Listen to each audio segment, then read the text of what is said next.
On time. Wala kang pambili. Hindi, joke lang.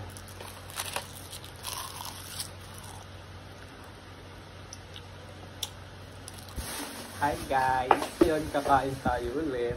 Kakain tayo ulit ng cheese whiz. May ganito, may century, may ganito. Itatry lang natin siya kasi ako nakita ko siya dito sa TikTok. Nakita ko lang to actually sa TikTok.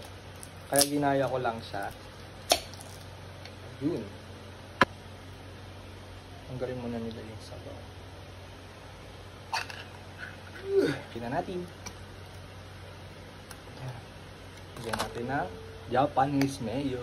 Depende sa inyo kung siguro kung gaano karaming gusto nyo. Turn on. Ito, cheese whiz. Hindi ko alam kung tama yung ginagawa ko guys ha. Huwag nyo akong i-bash. Haluin. Tignan natin ng kanin. Konti ba? Okay na ito. Tingnan guys oh.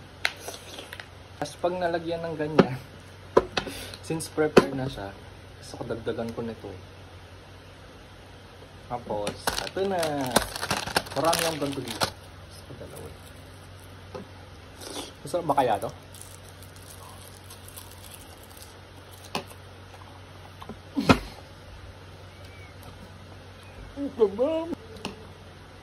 Masarap. Hindi ko alam kung kompleto yung ingredients ko.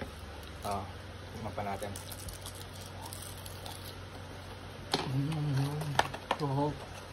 Parang ito na siguro yung pinaka-lunch ko.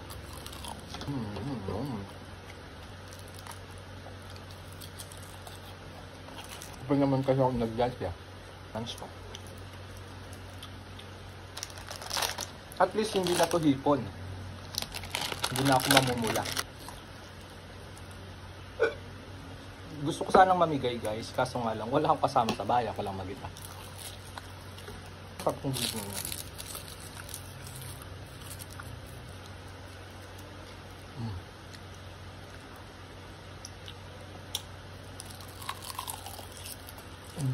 Try nyo na to. Sobrang mura lang ng bibilihin nyo. Pero mas masarap to kapag may asin, may patis, at paminta.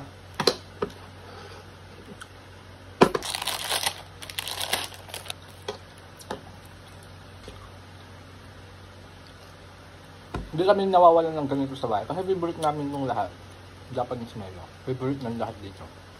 Parang hindi pwedeng walang ganito. Kasi mama laging nag-i-stock ng Japanese mayo. Ayan. Hindi ko man. First time ko lang siyang ginawa. Though dati, nakikita ko na siya. Super nakikurious ako. Kasi wala akong time. Wala akong pambili. Hindi, joke lang. May bagang ito ginagawa. Wala akong guys. Promise. No joke. Try nyo na ito. Okay, di tayo magsisisi. Thank you for watching!